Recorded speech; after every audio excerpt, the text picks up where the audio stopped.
everyone, back to the Franchise Growth Show. I'm your host, Joe Carter, and today we're breaking down one of the most under the radar, high performance franchise models in the home services space. Our guest today is Missy from Gotcha Covered. This is a brand that doesn't chase hype, it goes out and executes. Home based, no inventory, no staff required, and very strong tech stack. Margins north of 60% too. They've quietly scaled very north of 150 locations, built proprietary software that most franchisors aren't even thinking about, and structured a flat fee royalty model that aligns incentives in the right way. So today we're going to unpack how the model actually works, who thrives in it, and how owners drive 4,000 average tickets or north of that without a storefront, and where the brand is headed next. Missy, welcome to the show. Thank you for being on. Thanks for having me, Joe. Excited to be here. Yeah, absolutely. Let's dive right into it. So, Gotcha Covered is quietly becoming a powerhouse. What's the one thing that most people maybe get wrong about your model from the outside looking in? Yeah, I would say probably the biggest misconception we have, and this is the first question that comes up from a lot of either consultants or just candidates, is that they have to have a design experience. We've got over 150 franchisees, and I think maybe two of them came in with that. That is not a background that is required or even really plays into our top performers. Amazing. And then scale, you mentioned 150 franchisees, but your margins are like north of 60%. That's phenomenal. What is driving that type of margin? Yeah, I think a big piece of it, when you look at the industry as a whole, I think it's important to note that every house has windows. None of those windows are naked. And I don't know the last time you put window coverings in. It's not cheap. And that's such a big piece. This is a high ticket industry as a whole, but really where Gotcha Covered is chosen to lean in is it's a fully bespoke experience for our consumer, for our customers. They don't want to go to Home Depot and get the out of the box, really quick and easy to put up. That's not our ideal customer. They want the experience where they're picking out what width of wood and what grade of wood at what color, and it's got to fit this specific window, and they want the whole piece of it, and that comes with a higher price ticket. And so it's fully custom. It's a it's a grade A experience for all of our customers. And even our reviews follow suit with that outside of just the high margins. And it's really allowed our brand to thrive within our space, but throughout the years as well. That's amazing. To unpack that a tad bit more, I know it's like no inventory, little to no staff, home based. So break that down. How does that work day to day? Yeah, so the inventory piece of it, this is not one of those brands where you buy a bunch of inventory, you have a storefront, you have to wait to come in and just hope that somebody orders it in that size, in that brand. We work with over 25 different vendor partners that are out there. So we have so many different options, and the product that we're putting into homes doesn't exist today. And so that's why they're not buying inventory. Our franchisees work with those different vendor partners to create the product of which they need.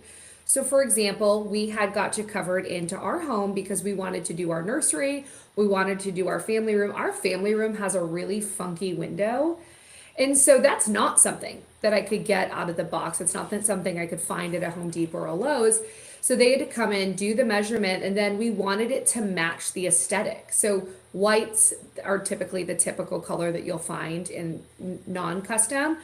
We have a very earth tone room, and we want something to allow the sunlight in, but it could block it out at night. And so that's a custom product. So that's what eliminates the need for the inventory side of it. Now, in terms of the storefront, I will say out of our 160 plus territories that are awarded, only about 13 of them have a brick and mortar.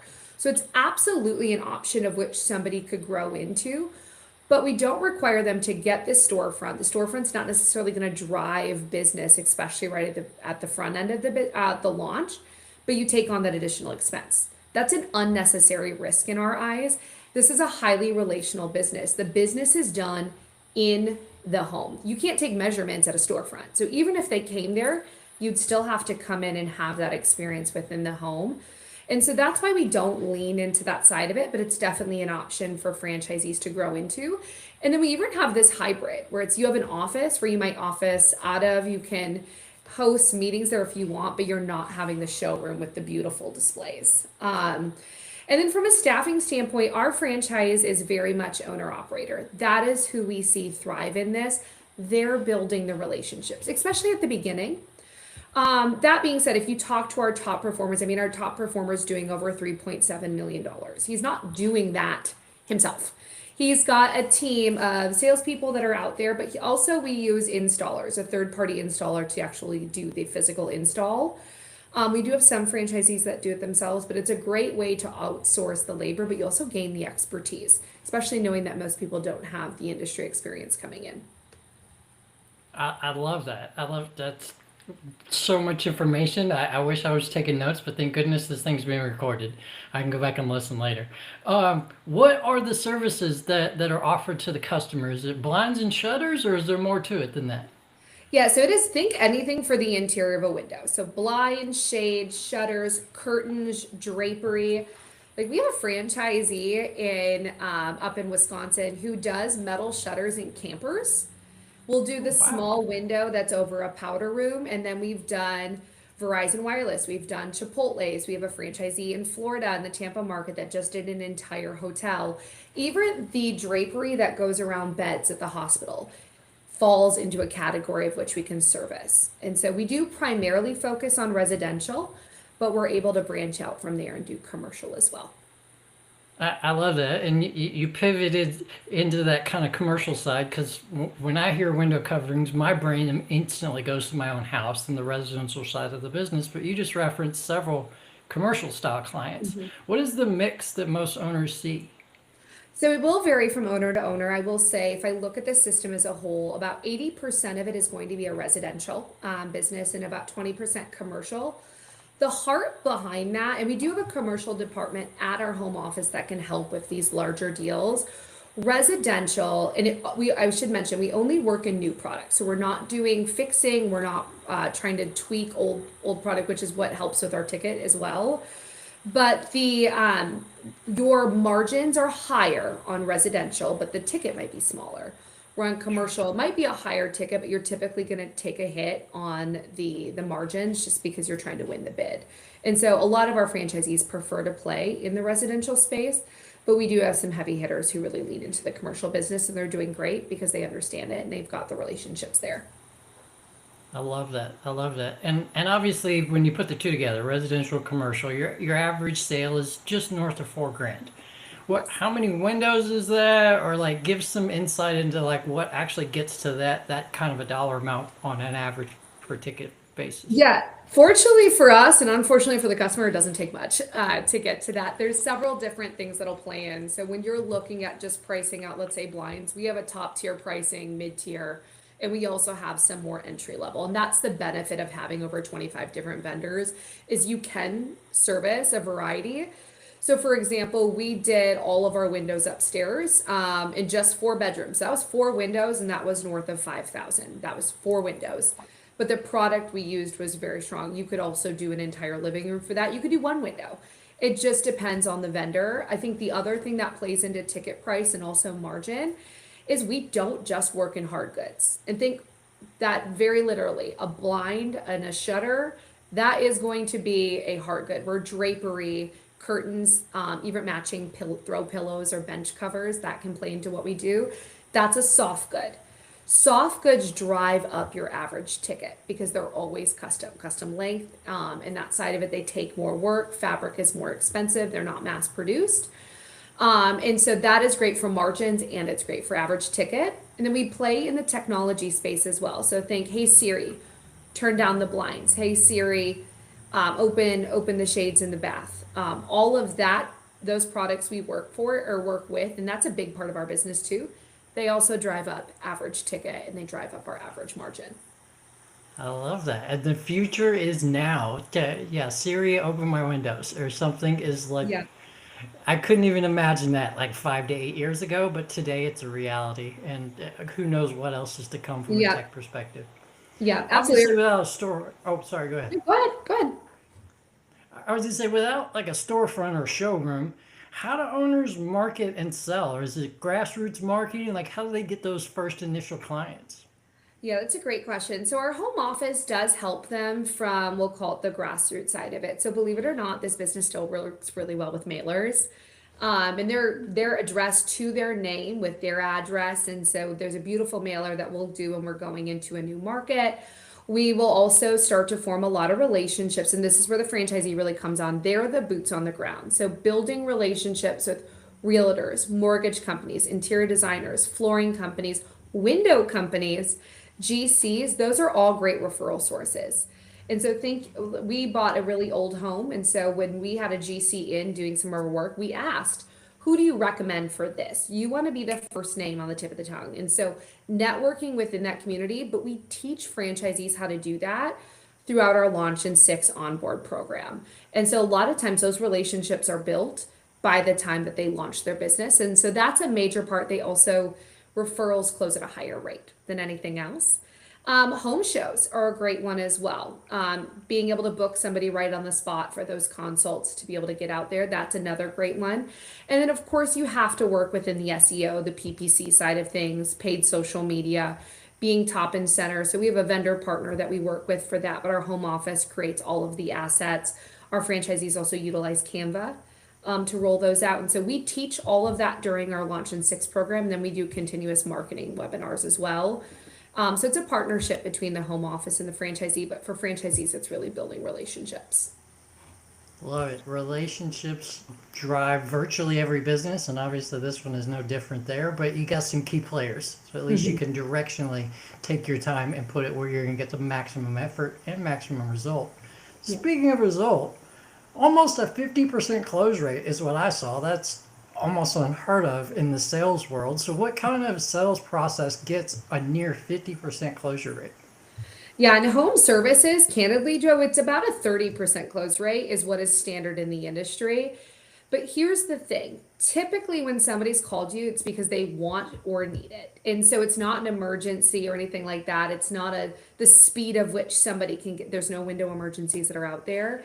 So there's a couple pieces that play in. One is just the natural, like this is a purchase that somebody is typically excited about. They're ready to put together the nursery. They bought a new home. And so they're excited about it to begin with. And then on top of that, when somebody books a meeting, our franchisees are actually, they're calling them and they're saying, hey, Joe, I'm so excited to come out and visit with you. I want to make sure that I bring what you're looking for. Tell me a little bit about the project. Talk to me a little bit about your budget. What do you have in vision? So that's for 2 reasons. One, it is to help them be more prepared, but we're also qualifying the customer. If you said, hey, Missy, I'm so excited as well. I've got about $500 and I want you to do our living room. That's great. I'm going to encourage you to go to Home Depot. You are not going to be happy with what we bring to the table. The next thing that we do in our sales process is part of our tech suite, we have something called Gotcha Inspired. And it's a little bit like Pinterest. So I will go in there and I can actually click on the room and it shows me all these different styles and these curations and I heart it. Now that franchisee now has access to my favorite. So now they know the project, the budget, and my style. They're coming in far more prepared. And so our typical sales meeting or consult is very different than a lot of what is out there in the industry too, where they're trying to do 15 to 30 minutes initial because they're only showing them 3 options because they're trying to be efficient. We want to be effective. So our typical meetings are normally about 90 minutes to about 2 hours. We're getting to know the customer. They walk into our nursery and it's, oh, are you having a boy or girl? Talk to me a little bit about the vision. Do you guys have names picked? They're building that relationship. And so by the time that ticket side of it comes up and we're quoting right within, we've met the needs of them because we asked early on, but we've built the relationship to ask for the sale. And that's the training that we do for our franchisees. We follow just a little bit different process than most people out there, and it's showing through in our results, but also in our reviews after the product's done. Amazing. And you referenced it a little bit, that tech stack, that proprietary software, I believe it was like 2015, somewhere in that range is when you all officially launched it. Walk us through that. Help our listeners understand how that gives you an edge. Yeah, I think there's a couple different pieces that play into the tech suite. And so we call it the Gotcha platform. So we've got Gotcha Inspire, which we talked about is the Pinterest side of it. That gives us the leg up in the sales meeting, which in all of these tie together, which makes it efficient for our franchisees. We have got Gotcha Connected, which is our intranet. That is our learning and development platform where trainings are hosted, recordings are hosted. We even have an AI bot that we built into it earlier this year that says, hospital gowns or something like that, which it would pull up those images, those relevant articles. And then there's the main, which is the Gotcha linked. And so that is the CRM. So when somebody books, my calendar is on Gotcha linked. Once they book that appointment, that time slot goes out. The reminder text, the reminder emails, that is right on there. Even down to notes, like was a referral from Sally at the hair salon. She has a dog, just got back from vacation. So now, because that's what I gathered on my phone call. So I've got that information going into my meeting. And then we have some back end things that we've built in where it pulls in all of our vendor pricing for MSRP, allows our franchisees to put in the measurements, pull that information directly in.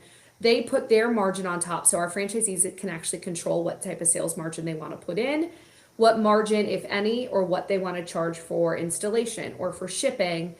And it prints out this beautiful ticket invoice, essentially, that the customer is able to see versus some handwritten ones. I remember those from our first time we did blinds. And then we can collect payment right with on there. It tracks the order status. There's a checklist that goes through all of that. And then even down to the follow-up of the thank you cards and such that go with that. And that plays into our marketing side of it too, other drip campaigns. And so we built it around the user experience for our franchisees, but also the benefit of it being proprietary is we can keep adding on to it.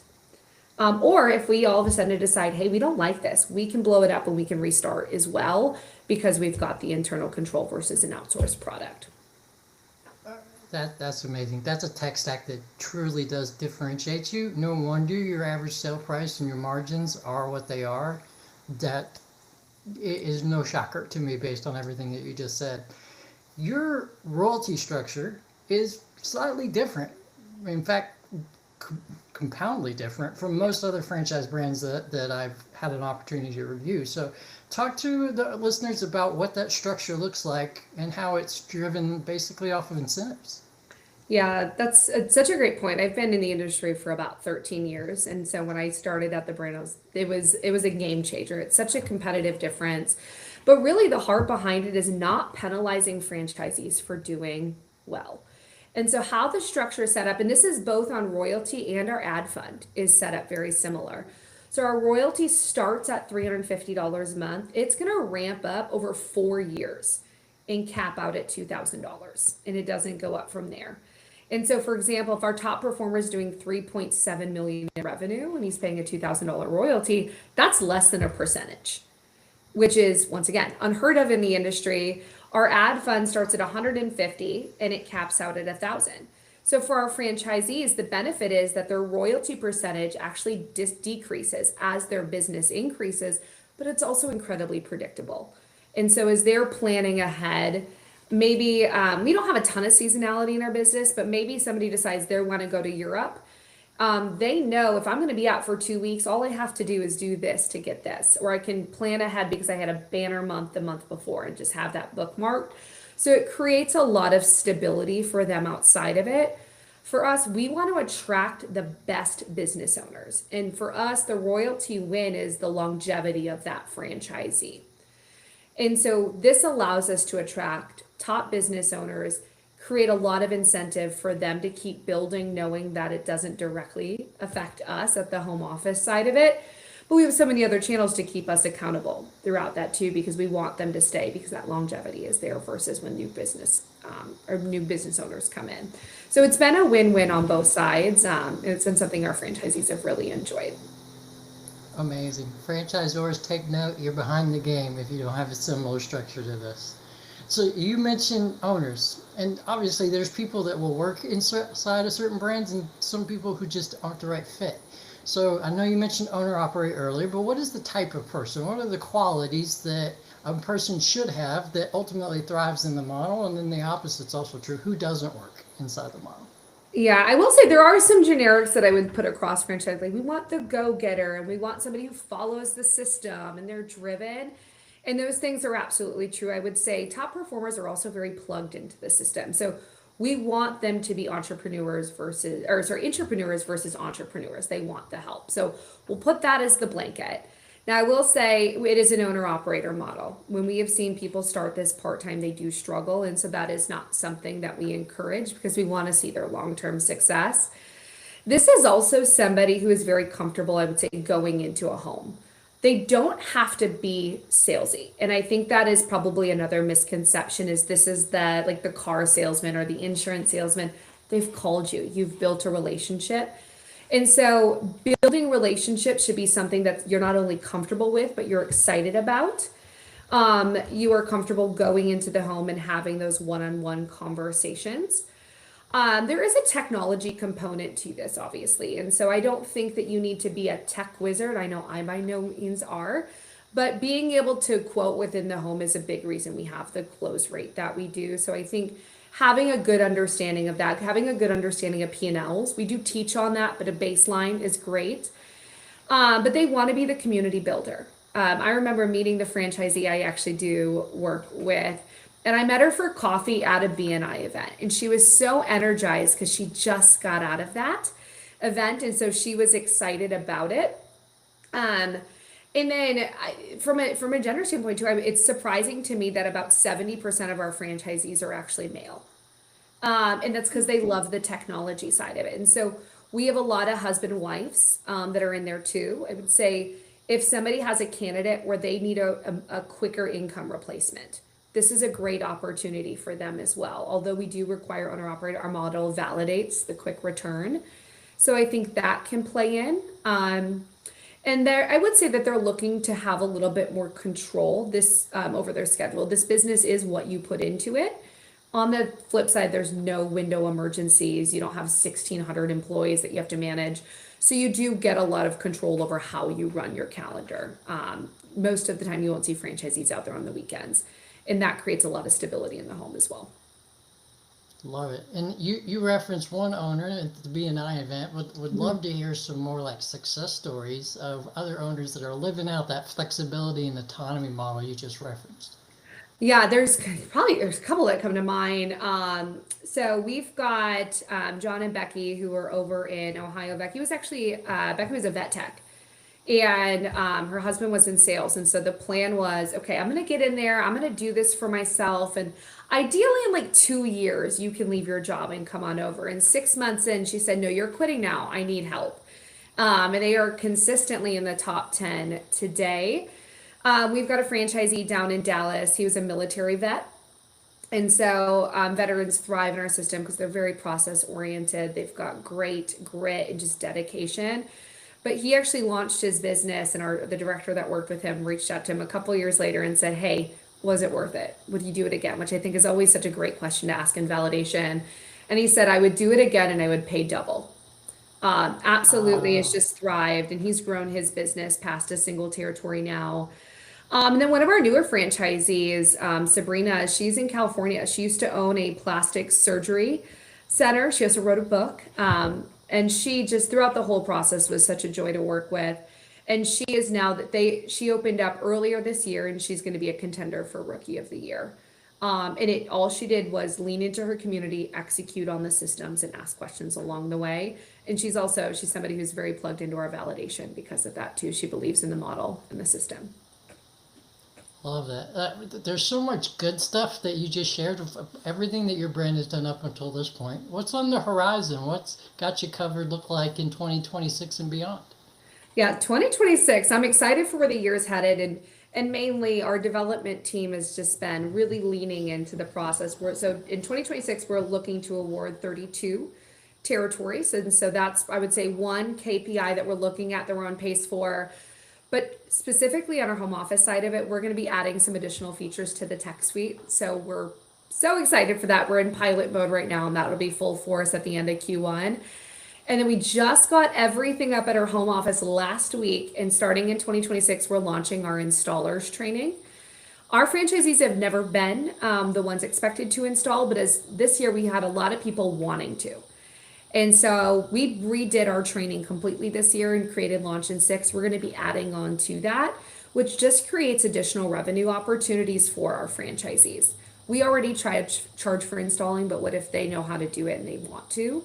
They can keep that and just drive additional revenue home.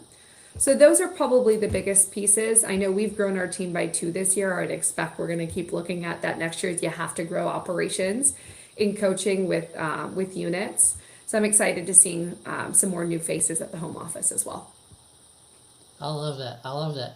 Missy, for everyone that's watching or listening, how can they get in contact with you and your team if they're interested and they want to know more? Yeah, so you are welcome to reach out to me directly. It's such a privilege to get to lead this brand. And my email is my first dot last name at 5starfranchising.com, or gotcha covered at franchising or 5starfranchising.com as well. We'll get you directly in touch. Or feel free to connect on LinkedIn. It's always great to see some faces with some conversations. But we're excited for what the year has to bring. Amazing. And scroll down in the comments. If you didn't get to write those down, we'll put the links in there to all the different social platforms so you can connect up with Missy and her team and continue this conversation and vet out this particular brand. Missy, this has been fantastic. Thank you so much for taking time out of what I know is a very busy schedule, especially getting close to the holidays here, to be on with me for our audience. I sincerely appreciate you. No, it's my pleasure, Joe. Thanks so much for having me. And to everyone out there, founders listening who are building home service or home-based concepts, there's a clear lesson here. Simplicity scales when it's supported by systems tech and aligned incentives. If you're an operator, investor, or founder evaluating franchise models, this is the type of business that deserves a closer look. So reach out to Missy and her team, or feel free to reach out to me. I'll be happy to walk it through you. For everyone that is listening, if this episode was helpful, make sure that you subscribe to the Franchise Growth Show and share this with someone who's exploring ownership. Let them reach out and evaluate the models the right way. Again, thank you, Missy, so much for being on. And for everyone who is listening or watching, we sincerely appreciate you. And we will see you on the next episode. Thanks, everybody.